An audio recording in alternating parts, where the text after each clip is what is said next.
E eu quero pedir aos irmãos que abram as suas Bíblias em Mateus 6. Embora agora a gente não vai ler o texto, mas já fica aí com a sua Bíblia aberta. Se você é como eu, gosta de anotar alguma coisa, talvez você tenha alguma coisa para acrescentar já às suas anotações. E eu quero compartilhar com vocês uma história antes, que impactou muito a minha vida de oração. É uma história antiga, mas eu percebi que ela voltou às redes sociais, porque minha mãe e minhas tias têm aquela mania de ficar mandando aqueles videozinhos de WhatsApp, né? E aí, entre o meio de receita de limão com água morna e medicina familiar, veio esse vídeo e, assim, foi muito edificante para a minha vida. E desse vídeo eu gostei. Quem for amiga de manhã vai receber em qualquer hora, porque elas ficam trocando lá no WhatsApp esses videozinhos. E aí eu quero compartilhar com vocês sobre a oração da igreja na pós-modernidade. E nesse vídeo eu escutei a história, talvez vocês já conheçam, mas aí vocês vão prestar um pouco mais de atenção nos detalhes. Existia um pastor africano chamado Tadeu Sassai. E ele pregava nos velórios. Tinha alguém morto, ele estava lá pregando. E as pessoas começaram a se converter. E isso incomodou as autoridades e as lideranças, porque a gente sabe que onde o cristianismo chega, a conversão muda-se. É isso que o verdadeiro evangelho faz. E a gente já viu isso em algum lugar, né? As escrituras nos falam isso o tempo inteiro. Então, prenderam Tadessa. E quando Tadessa chega na prisão, Tadessa começa a pregar o evangelho, 22 presos são convertidos. E aí depois que as lideranças perceberam que ele estava ali falando do evangelho, falaram, vamos tirar esse homem daí, porque nem preso ele funciona, então vamos fazer assim, vamos matar ele em praça pública e chamar toda a cidade. Então foram para o centro da cidade, chamaram toda a população daquela região tribal, e aí marcaram, agendaram a execução dele numa cadeira, onde ele seria eletrocutado, só que de maneira improvisada, porque não existia isso ali. Então eles começaram a desencapar alguns fios e enrolar no corpo dele, e a multidão agitada, e aí desce-se a alavanca. Acontece uma explosão. E essa alavanca, quando explode, a corrente elétrica não chega no pastor Tadessa.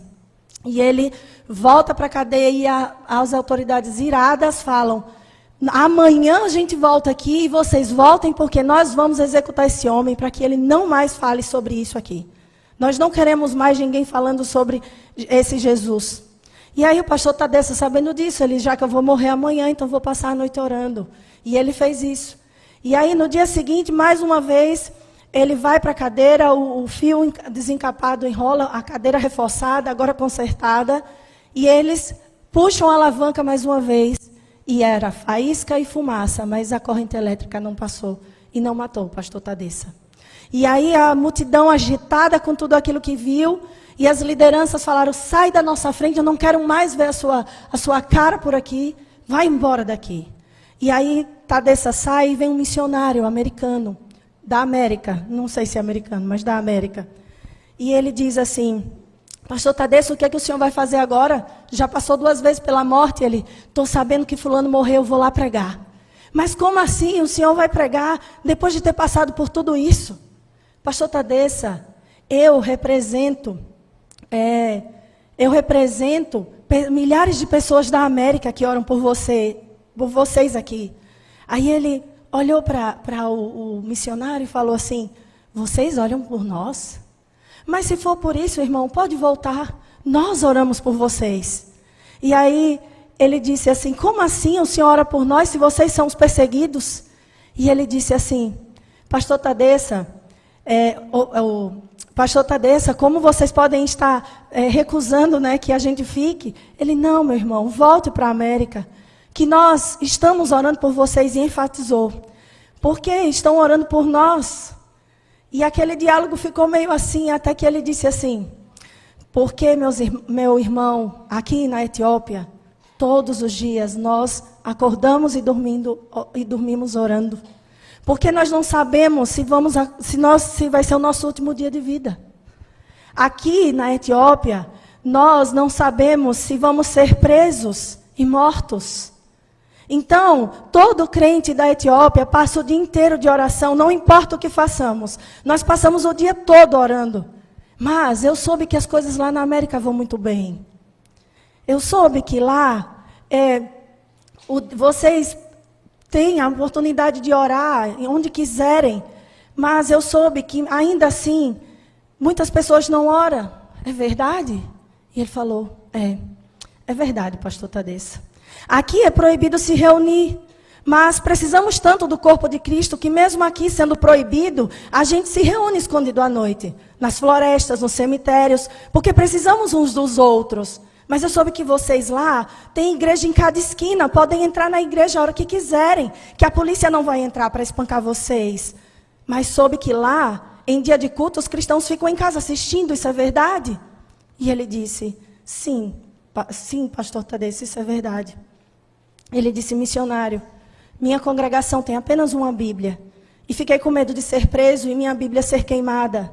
Então reuni minha congregação e as lágrimas disse, irmãos, não tenho como guardar a Bíblia. E é o bem mais precioso que temos. Então comecei a rasgar as páginas e comecei a dividir com os irmãos. É mais fácil guardarmos uma porção do que a Bíblia inteira na memória. E aí, quando eu preciso de Isaías 6, lá no meio do escuro, um irmão levanta e começa a recitar. E alguém lá do escuro fala, outra passagem que eu queira pedir. Aquela que ele levou para casa, memorizou e decorou. Mas eu soube que na América, vocês podem ter de 8 a 10 Bíblias em casa. E passam uma semana sem ler a Bíblia, é verdade? Ele disse, é verdade. Então, meus irmãos, essa história, esse testemunho até hoje impacta a minha vida. Desde que eu ouvi essa história do pastor Tadessa, eu comecei a olhar para dentro de mim, impactou tanto a minha trajetória, que quando eu lembrava que eu cantava Maranata, ora vem Senhor Jesus, quando eu levantava as mãos nos louvores da minha igreja climatizada, num banco tão confortável, eu ficava me perguntando, será que eu consigo, Deus, ser um Tadessa? Será, Deus, que eu consigo, embora tendo uma vida devocional, será que eu estou fazendo certo? Será que eu tenho a capacidade de, quando eu for pedido a minha vida ali numa praça pública, eu tenho coragem? E será que eu estou ouvindo bem o Evangelho? Será que é esse o reino que o Senhor tem falado?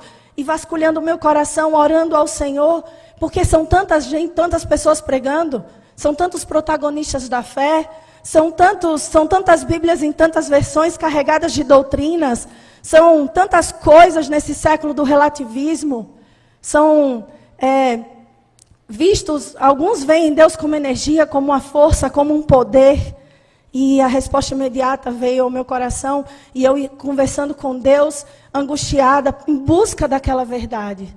E eu aprendi, irmãos, que a verdade não é um conceito, é um homem. A verdade é Jesus. E aí, nós vamos ler agora uma oração que também dentro dessa trajetória me ensinou a orar pelo reino, a orar pela vida do povo de Deus. Vamos ler Mateus 6, muito conhecido, eu sei que vocês já leram muitas vezes, mas a Bíblia é uma fonte inesgotável. 5 a 15. E quando vocês orarem, não sejam como os hipócritas.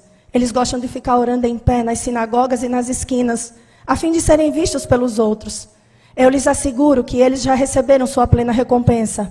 Mas quando você orar, vá para o seu quarto, feche a porta e ore a seu pai, que está em secreto.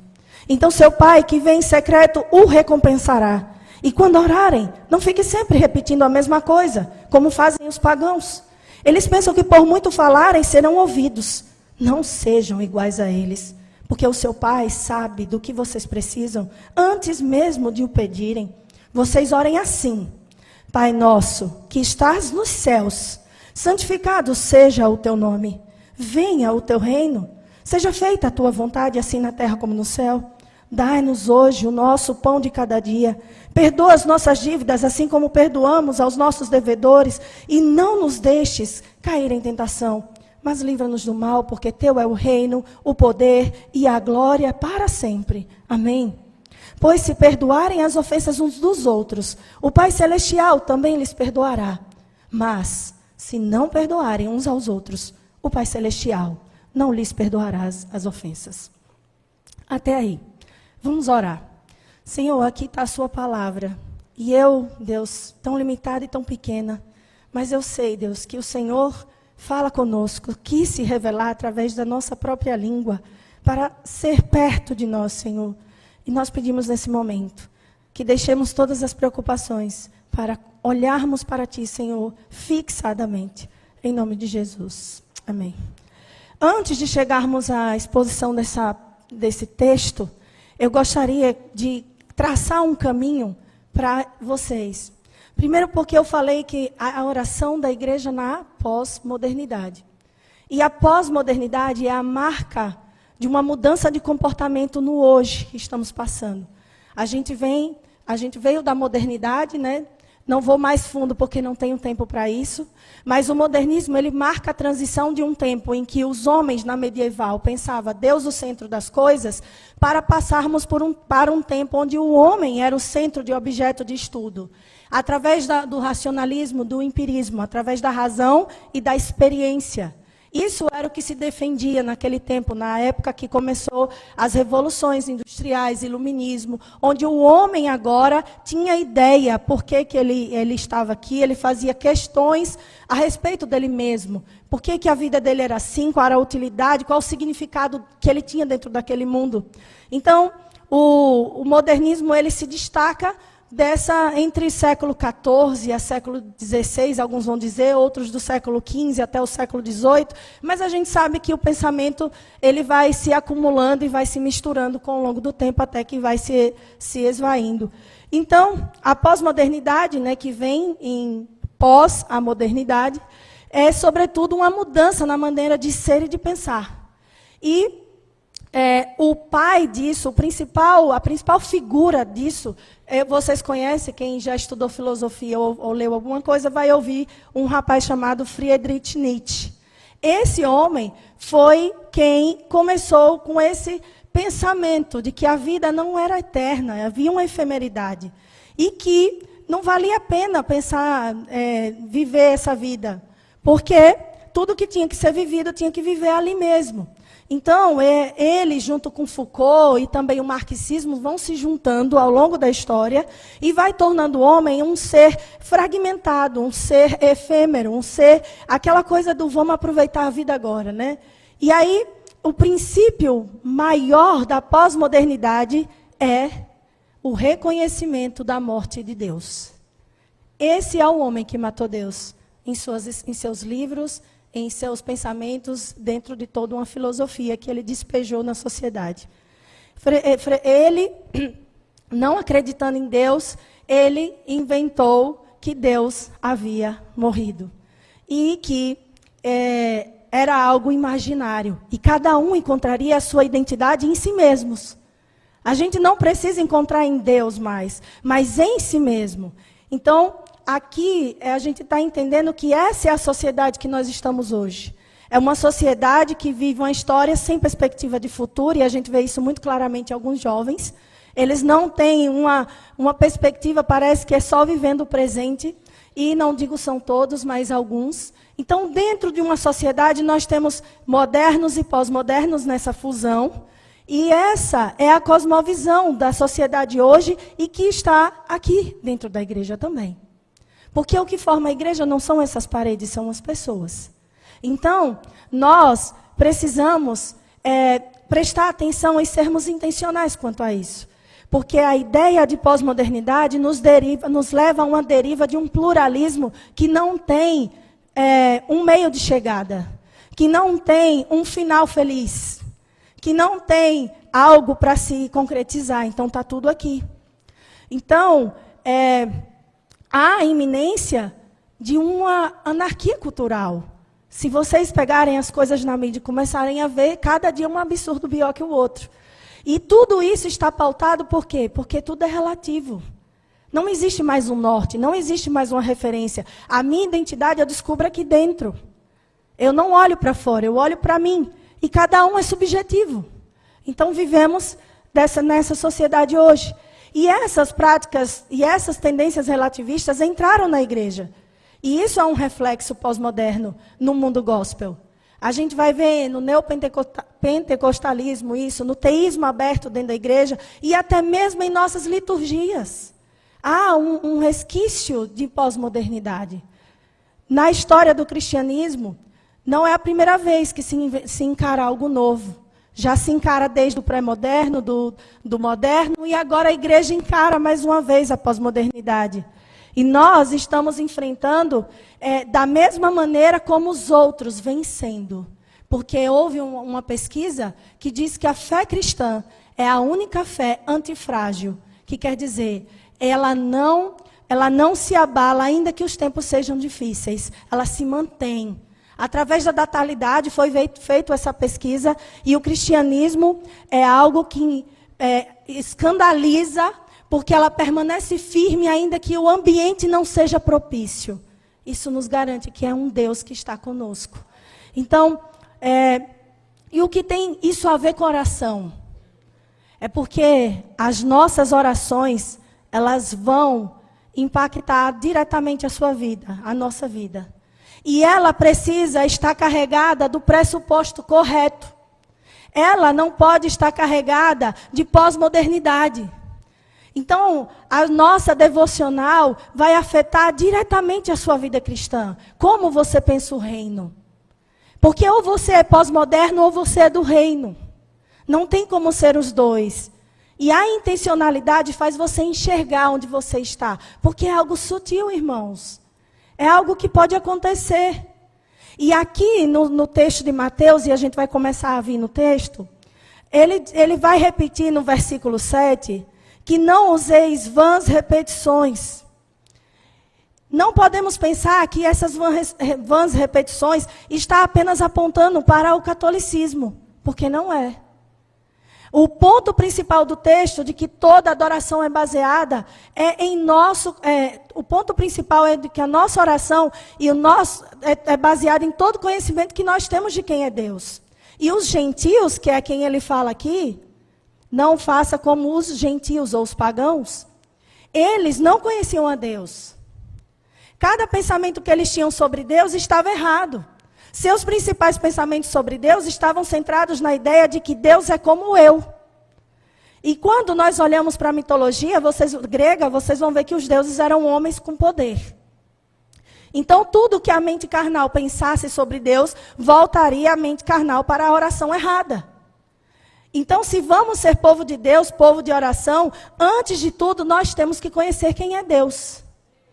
E só existe uma maneira de conhecer Deus, que é sendo baseado, alicerçado, renovado, esclarecido, cultivado pela palavra de Deus.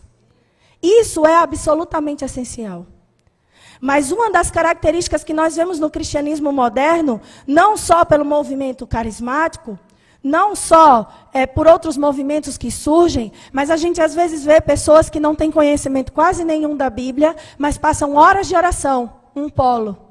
E aí depois a gente vê também grandes mentes brilhantes, homens de teologia, até primitiva, falam as línguas, falam todas as coisas e a história da Bíblia, conhecem bem a doutrina, mas frios de coração. A gente vive esses polos. E muitos, às vezes, são gerados apenas pelo intelecto, mas não pelo poder de Deus. E é sempre por causa disso, irmãos, falta de oração. O cristianismo é muito mais que doutrina, mas não é menos que doutrina. É um relacionamento com Deus. E esse relacionamento não é cultivado apenas ao estudo claro das Escrituras, mas por estarmos de joelhos em oração. As maiores virtudes inspirativas que nós podemos tirar dos grandes homens e mulheres de pregação que nós já vimos e ouvimos, e um que eu admiro muito é o Spurgeon.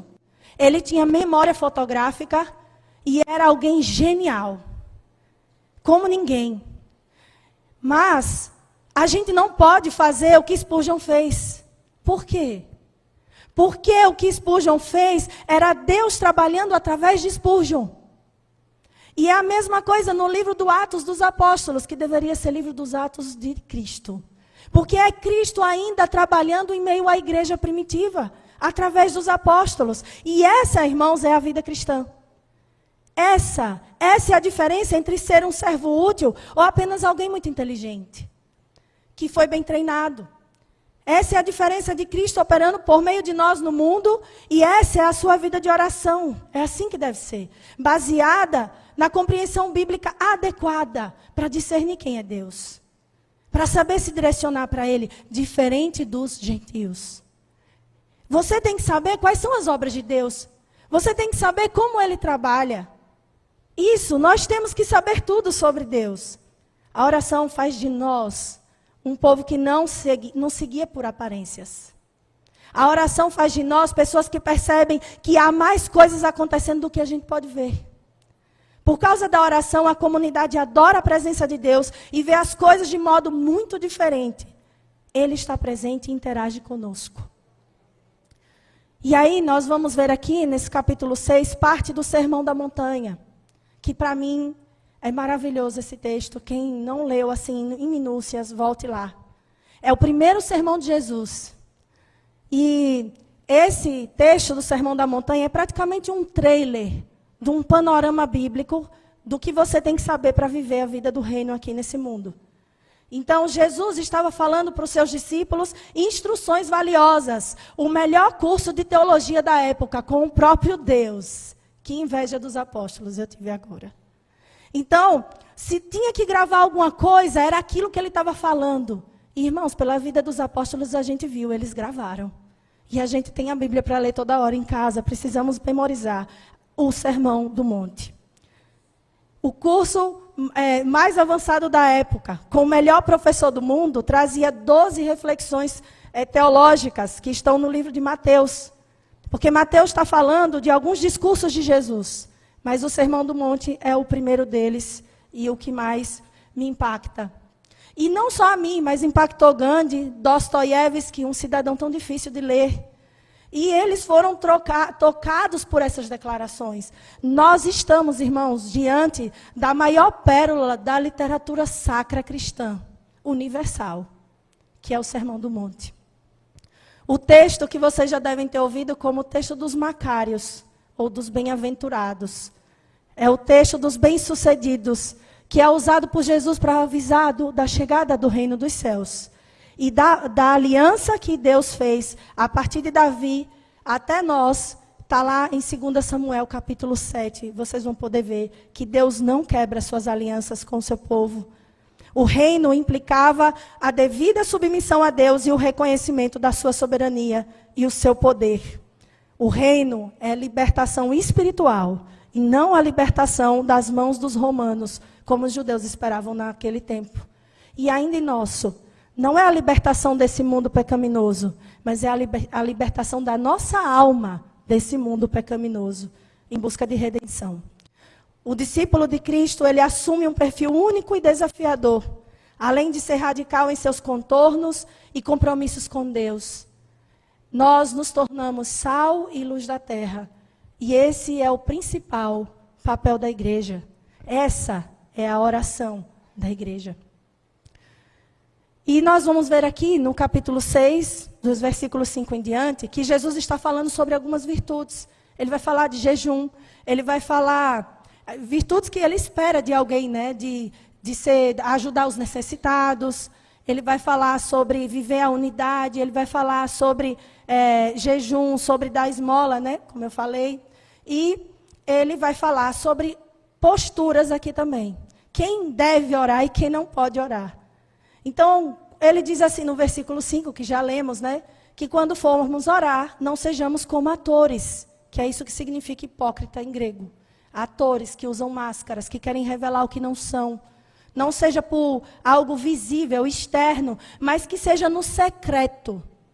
Essas palavras, meus irmãos, vão enfatizar que a oração, primeiro, ela deve ser vista somente para a glória de Deus, para revelar o Senhor. E o reconhecimento desse Deus. Quem ora adequadamente vai receber a sua recompensa, enquanto outros já receberam. Isso nos faz lembrar da multidão também, porque em alguns textos de Mateus e dos evangelhos, nós vamos ver que tinham 3 tipos de pessoas que seguiam Jesus. Existia a multidão, existiam os fariseus e saduceus, os judaizantes, e existiam os discípulos. Então a multidão, elas iam atrás de Jesus porque elas ficavam perguntando, o que o Senhor pode me dar? Elas queriam as mãos, elas não queriam outras coisas que não fosse isso. Já os fariseus queriam estar ali na cola de Jesus só para pegar ele no estreito, para ver se podia dar uma rasteira nele e justificar a sua vida de fé atrás das suas máscaras religiosas. Já o discípulo não. Ele ficava aos pés, ele queria saber, ele queria mais. Como é que eu faço isso? Como é que eu faço para ficar como o Senhor? E muitas pessoas, às vezes, se dedicam à fé da forma errada. Vai à igreja, às vezes, buscando recompensas. Quer cargo, quer emprego, quer amizade. Apenas benefícios. E até acreditam que se servir muito a Deus, vão conquistar o céu ou algum benefício ainda aqui confortável. Então, eles acham que aqueles que não servem não conseguem, mas eles que estão ali vão sim obter seus objetivos. Elas vivem numa relação de troca. Elas vivem com a ilusão de que, se forem corretos, receberão bênçãos. Vivem como inquilinos, como escravos, quando esse homem se oferece a ser pai. Quando esse homem, Deus, se oferece como pai.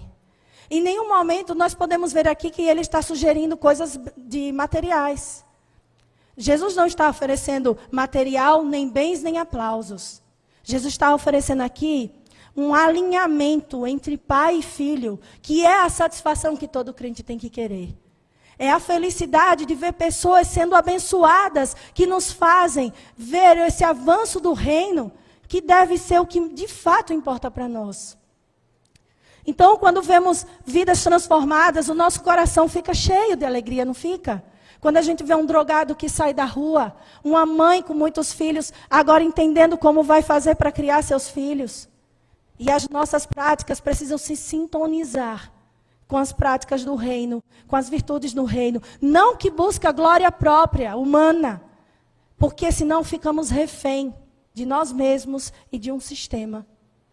Mas se nós deixarmos o Espírito de Jesus apresentar uma proposta de oração como essa, nós vamos começar a ver os contrastes entre ser um religioso, ou ser um pagão, ou ser um discípulo. E aí, aqui nos versos de 7 a 13, nós vamos ver que ele está falando para que nós devemos orar num lugar secreto. E não ficar repetindo as mesmas coisas, como já lemos. O texto vai prosseguindo e vai para o 14 e o 15, e nós vemos que ele está falando assim: perdoem as ofensas uns dos outros. Aqui está a chave da porta da cultura do secreto. Sem essa chave, você não faz as outras coisas anteriores. Você não consegue entrar lá. Porque precisamos perdoar. Porque sem perdão, não tem como você entrar nesse lugar, no secreto. Então, o primeiro desafio de alguém que ora conforme a proposta do reino é não permitir que a sua oração seja uma oração de um religioso hipócrita. A primeira atitude é não permitir que as formas religiosas, a falta de autenticidade com Deus, né, de uma vida sincera, de algo que você está enxergando e está entregando ao Senhor, aquele tipo de postura mecânica, legalista, que é comum de muitas estruturas religiosas, isso aí não pode tomar lugar da nossa vida quando estamos querendo desenvolver uma vida de oração. Esse é um risco que ameaça qualquer relação de amor. Com seus filhos, com seu marido, se você for alguém mecânico, vai cair na rotina, sem intencionalidade, vai virar uma obrigação, vai parecer que é algo enfadonho, e vai cultivar, vai deixar de ser um hábito prazeroso, mas a oração é algo prazeroso. A oração deve ser algo que nos dá vontade de voltar lá, mas às vezes a gente não tem. Então muitos caem na mesma tradição de contexto judaico daquela época, da aparência vazia de adoração. E vai construindo uma espiritualidade falsa, que até mesmo a gente vai acreditando nela. Então, por isso que está a ênfase, ore no secreto. Em outras palavras, Jesus está dizendo, eu quero um compromisso com alguém em que eu vejo que é de verdade. Eu quero um compromisso onde nesse lugar você diminui. Onde nesse lugar você é anônimo. Onde nesse lugar você não tem medalhas de bom cristão. Eu quero estar com você, e a gente estando ali, irmãos, é o lugar onde nós nos vemos miseráveis. É o lugar onde a gente se abre para Deus, nos desnudamos das capas que a gente carrega. Porque todos nós temos capas sociais. Então, como é fácil, a gente ser bênção na igreja é fácil. Mas ser bênção em casa é mais difícil, não é não? Eu acho. Porque lá somos quem somos. A maquiagem sai, o cabelo assanha, e no dia seguinte não é a mesma coisa. Então, nós precisamos dar um significado real às nossas orações, como está aqui. E mais complexo que o religioso, na espiritualidade mecânica, aparece outra figura aqui, que é o que ora manipulando. Que é a oração do manipulador. Aquele que tenta manipular Deus, ou que julga ser sagrado.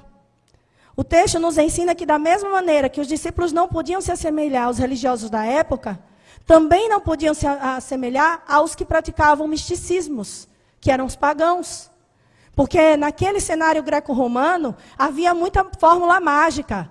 Fazia as coisas para alcançar algo no oculto. Então, não façam como os pagãos, dizer assim, não façam esses rituais. Não, vocês não podem alcançar algum tipo de benefício, porque a ideia pagã era de que as fórmulas espirituais, as orações repetidas, sem atitude de coração, sem sinceridade, sem compromisso, funcionava. Era um tipo de abracadabra, era tipo um botão que você apertava e tudo ia acontecer. Só que qual era a diferença? Embora parecesse que era a mesma coisa com os judeus. O judeu, embora aqui não tivesse a mesma ideia judaica da tradição, mas a contradição aqui com Jesus era porque o pensamento, apesar de ser semelhante entre judeu e grego, ou seja, se eu falar tantas vezes, se eu for repetir várias vezes, eu vou para o céu ou vou conseguir algum benefício. No caso do grego, que era descrente do eterno, os benefícios vinham aqui mesmo. Eles estavam fazendo aquilo para conquistas aqui, bem-sucedidos aqui. Enfim, eu quero chegar a esse ponto de convergência entre as duas posturas. O religioso mecânico e o manipulador pagão. E ambos vão revelar um ensino precioso aqui. Que nós, que podemos ver nesse texto. Ambos desconhecem uma coisa, em comum. Eles desconhecem quem é Deus. Como alguém, como pessoa, e acima de tudo, como um pai. Na proposta do reino, a oração é o Pai Nosso. É a primeira palavra. Quando ele diz, e vocês falem assim, vocês orem assim. E ele está nos ensinando aqui a ensinar como ele orava. E ele não está ensinando a oração do reino para que ela vire um ritual. Mas é além disso que essas palavras querem dizer. A oração do reino, ela é usada como um modelo pelos seus discípulos, porque vai mostrar em quais condições eles podem orar. E o que é ser envolvido por essa oração? Então a palavra de Jesus é essa, vocês orem assim. E se Deus é tanta coisa, por que diz assim logo, Pai? Porque Deus é onisciente, onipresente, é criador. Deus tem vários atributos comunicáveis e incomunicáveis. Ele é o Todo-Poderoso. Mas na oração o foco aqui é a paternidade. O foco aqui é que ele está dizendo, eu sou tudo isso, mas eu sou próximo de você. Mas eu estou aí com você. E é assim que a gente começa a oração. Não é como oramos, não é a maneira, mas é no lugar. Em que lugar começamos a oração? No Pai, no colo dele. Para ouvir o que precisamos ouvir, para receber o conforto que precisamos receber. E nós muitas vezes corremos o risco de fazermos maus pedidos. A oração é a coisa mais absurda do ponto de vista humano. Por quê? Já pensaram isso? Porque o que você precisa dizer que Deus já não saiba? Ele sabe tudo. Na verdade, a gente é que não sabe. E aí, nós vamos a Ele, às vezes, com uma lista imensa de pedidos, mas não vamos como essa oração nos ensina. Essa oração nos ensina a ir ao Pai de uma maneira diferente como estamos acostumados. A oração não muda só as circunstâncias ao redor, como desejavam os pagãos. O grande objetivo da oração é mudar você, é mudar eu. Esse é o grande objetivo da oração, alterar a nossa sintonia com Deus. E a primeira instância disso é que quando alguém ora de verdade, ela enxerga, ela sente, ela sabe logo, Deus é Pai. Quem acha que Deus, por ser soberano, está distante, no máximo, irmãos, vão apertar botões para ver como a máquina de Deus funciona. Mas quem conhece Deus de verdade, Deus em Cristo, Deus revelado nas mensagens do Sermão do Monte, do Reino, vai perceber que Deus é Pai, que Deus é bom. É Deus que é Pai. E, preste atenção, Pai nosso. Isso significa que Ele não é só seu Pai. E não há como reconhecer Pai sem reconhecer seus irmãos. Por isso, quando a fé é desigrejada, individualista, é estranha ao cristianismo. O Bible Self é muito bom para as nossas devocionais, mas não basta só isso. Nós precisamos correr atrás daquilo que Deus diz que é importante. Não faz sentido com a proposta do reino sermos individuais. O Pai é nosso e quem ora precisa ser igreja. E quem ora precisa pensar isso. Já vai entrando na oração consciente. Pai nosso. Quem ora precisa da comunidade. As bem-aventuranças só vão se tornar tudo aquilo que queremos se nós vivermos nos moldes que o Pai nos deu. Na convivência difícil, na convivência conturbada e complicada entre irmãos. Santificado seja o teu nome, porque quem aqui consegue fazer uma oração que de fato agrade a Deus? Se tiver alguém aqui capaz, certamente você não vai fazer de Deus um servo. Certamente você vai procurar Ele para ver seus interesses pessoais, não. Certamente você não vai estar lá orando para Ele só pelas suas coisas particulares. Apesar de que Ele pode fazer tudo aquilo que você pedir, tudo que você desejar. Mas a pessoa que ora alinhada com Deus e considera em primeiro lugar, e antes de pensar na sua vontade e no que te interessa, ele enxerga Deus, ele se manifesta de modo especial, aquele que ora. Deus, eu quero que o seu nome seja santo. Se o nome de Deus é santo, os filhos dele são santos. Ou seja, quem é o Senhor? Ele é a sua própria identidade, não é em você mesmo, mas é para fora que o cristão olha, é para Cristo que o cristão olha. Nossas orações são assim, Deus abençoe meu filho, minha mãe, meu trabalho, minhas coisas. Mas a gente precisa entrar na oração reverenciando Deus, colocando Ele para ser glorificado através das nossas vidas, reconhecendo quem Ele é, de verdade. E só então é que vem um pedido que não é pessoal, não é espiritual. Ele não pede assim, ó Deus, me faça um grande pregador. Ó Deus, me faça um grande mensageiro da palavra. Não. O foco do coração de quem ora é o próprio Deus. Então ele diz, venha o teu reino, Deus. E por que, irmãos, ainda acontece tanta coisa ruim? E por que a gente pede o reino e o Senhor, que é rei por direito, ainda não é rei de fato? Porque ainda há corações rebeldes. Mas tem uma notícia boa. O reino vai chegar. Ele voltará. E será uma grande festa. Então, o meu desejo, irmãos, é sonhar com os sonhos do reino. Eu quero que venha esse reino. E o que queria mesmo é que a vontade de Deus fosse feita aqui na terra, como é no céu, de uma vez por todas. O coração daquele que ora conforme o reino é aquele o qual o Espírito de Deus traz os seus próprios desejos para você orar. As pessoas que vivem isso anseiam a plenitude nele, não em si mesmas. Seus valores são diferentes da pós-modernidade. Elas não são manipuladoras de divindades.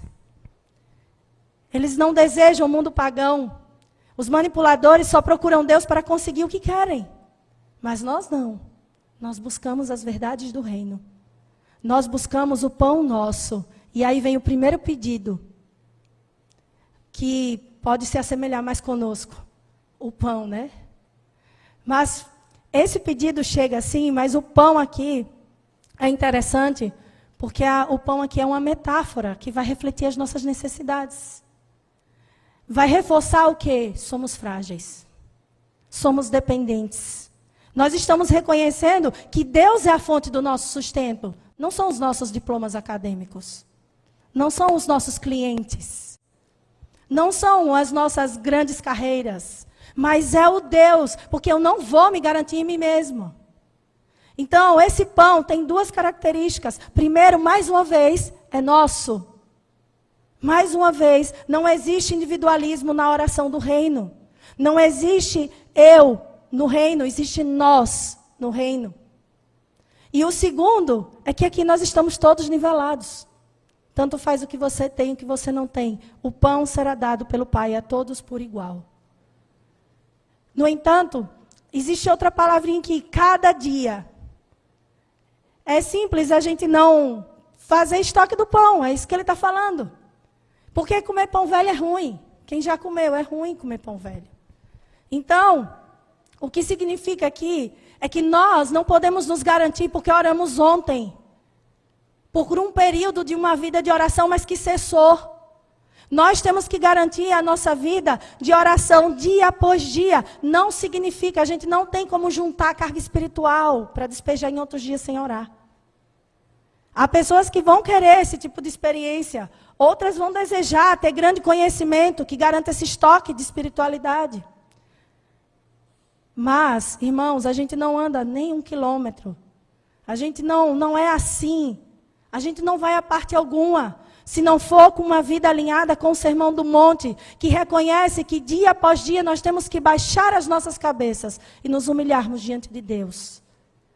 Porque nesse mundo pós-moderno, você escuta na propaganda do sabonete Dove. Empoderada, você pode. Na hipogloss. É o tempo inteiro, você pode, você merece. Isso é autossuficiência e nós não temos isso. Isso é orgulho e isso é caminho de morte. A graça vem de alguém que deliberadamente se entregou para nos dar isso. Então, depois de falar essas verdades, nós vamos para os últimos versos, que ele diz, perdoe nossas dívidas, assim como perdoamos os nossos devedores. E o que acontece aqui? Orar tem a ver com justiça e misericórdia. Quem conhece o reino, quem chegou no Senhor chorando pela precariedade do seu pecado, sabe que não pode não perdoar o irmão, não perdoar alguém. Nós chegamos diante de Deus sem nada, como folhas secas. Chegamos diante de Deus e nos humilhamos diante dele. Fomos humilhados, porque a gente reconheceu quem a gente era. Então, a gente não pode negar perdão às pessoas, porque nós não merecíamos e recebemos. Muitas vezes nós nos desviamos da verdade do Evangelho, e a gente às vezes imagina que o que está prejudicando o Evangelho é porque alguém é viciado em alguma coisa. É porque alguém teve algum comportamento inadequado, é mundanismo, é mundano. Mas dentro de uma escala, irmãos, que não existe uma escala de pecadão ou pecadinho, mas existe uma chave, que eu falei antes. Se comparar essas coisas, a questão do perdão são todas secundárias. Aquele que não perdoa mostra que não foi impactado pelo reino. Aquele que não perdoa estão fora do reino. Sinto muito dizer, mas é verdade. Eu estive muitos anos fora do reino por não perdoar. E eu tive essa experiência muito próxima. Não tenho tempo para falar, mas é algo muito real. Se não houver perdão, você não vai conhecer quem é Deus do jeito que Ele é. Então, por isso, a nossa oração tem que ser, me ajuda, Senhor, a perdoar aqueles que me machucaram. Porque Deus sabe de onde nos tirou, a gente sabe de onde Ele nos tirou. E, finalmente, o que essa pessoa tem medo? O que o cidadão do reino tem medo? Ele não tem medo de passar por perseguições. Ele não tem medo de passar por dificuldades. Porque isso já está no pacote da bênção, irmãos. Enfermidade ou problemas nesse mundo é para qualquer mero mortal. Você não está com uma camada de neon porque é crente. Pandemia vem, a gente vai também. A gente é falível. O maior medo desse cidadão do céu é não sucumbir. E não me deixeis cair em tentação, mas livra-nos do mal. Se eu amo a Deus, eu sei que o maior inimigo sou eu mesma. O meu maior inimigo e a minha oração é: Jesus, não me deixe cair. Jesus, me faz olhar para ti. Senhor, hoje eu tive um dia difícil. Pessoas me ofenderam, foi complicado. Mas agora eu vou orar, porque eu sei que o Senhor pode fazer tudo. Então o Senhor pode tirar o que está no meu coração, porque o meu maior receio é sucumbir. Eu não quero ficar aqui, Senhor. Eu quero conhecer o Senhor face a face. Eu não quero lhe chatear. E isso não é uma coisa de pecado de estimação, que às vezes a gente tem. Não é uma questão de correr atrás do prejuízo. Eu pequei aqui, Senhor, me perdoe. Não, isso no seu coração deve gerar, sabe o quê? Eu não quero entristecer o meu Deus. Eu não quero entristecer o meu Pai. E no final ele diz: teu é o reino, o poder e a glória para sempre. Ou seja, temos alguma capacidade de andar sem Deus? Se Ele é tudo dele, teu é o poder, teu é a glória para sempre. Nós reconhecemos nessa oração que tudo pertence a Ele. Orar é submeter-se ao Rei, é reconhecer que Ele é Senhor, é Rei e nós somos súditos. Por fim, meus irmãos, não podemos esquecer que a oração é um relacionamento pessoal, que está voltado ao Pai Celestial, envolve intimidade profunda. Nada pode destruir isso, nenhuma confusão, nenhum problema, nenhuma falta pode destruir o que a gente vai aprender com Tadeça. Não tinha nada, Tadeça não tinha nada. Ele mal tinha uma igreja para cultuar como a gente tem. Isso não é fake, essa história. Antes fosse. Enquanto nós estamos aqui, tem muitos irmãos, eu tenho alguns amigos missionários. Tem muitos irmãos que cultuam embaixo de uma árvore. Tem muitos irmãos que não têm a própria casa, mas são felizes. Porque eles têm tudo que é Cristo. Nós, do Ocidente, estamos entretidos.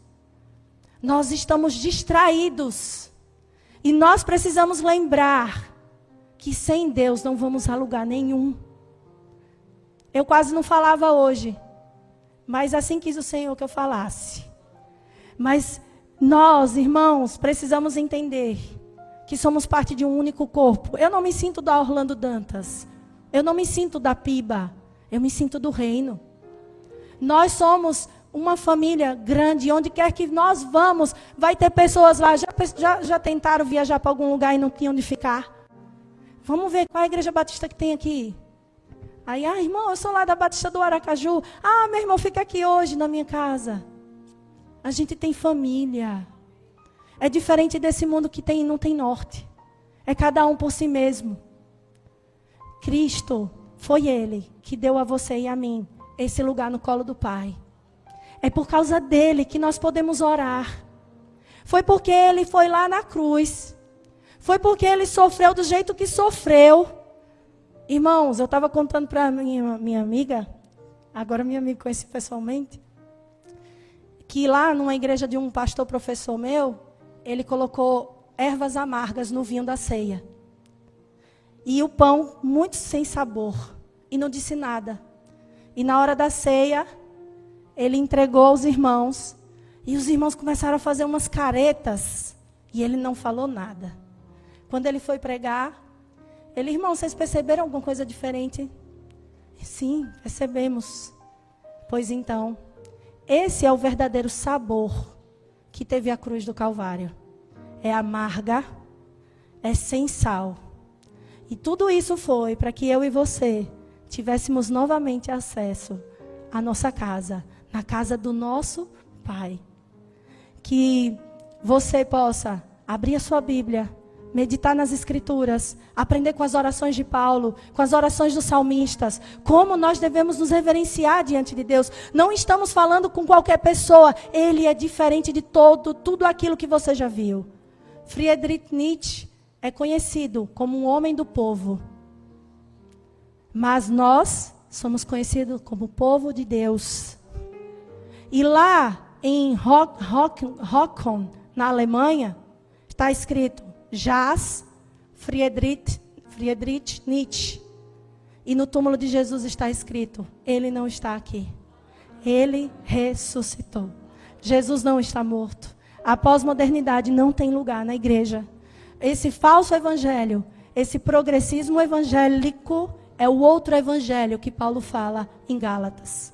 Sejamos atentos, intencionais. Sejamos uma igreja de oração, porque a gente tem que perceber o que os olhos não veem.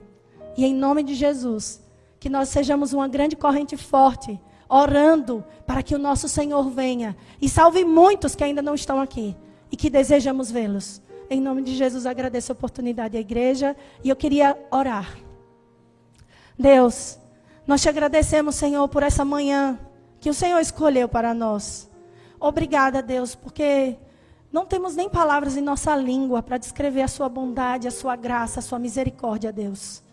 O seu Filho Jesus representa tudo que possamos dizer para colocar em nossa frente para chegar até o Senhor. Porque Ele sim é tudo. Ele é tudo que precisamos, Senhor. Ele nos basta. Nós agradecemos a oportunidade, Deus, da sua palavra ser tão verdadeira e eficaz em nossas vidas. Nós pedimos, ó Deus, que o seu nome seja glorificado em nossas vidas. Que o Senhor seja santo em nós.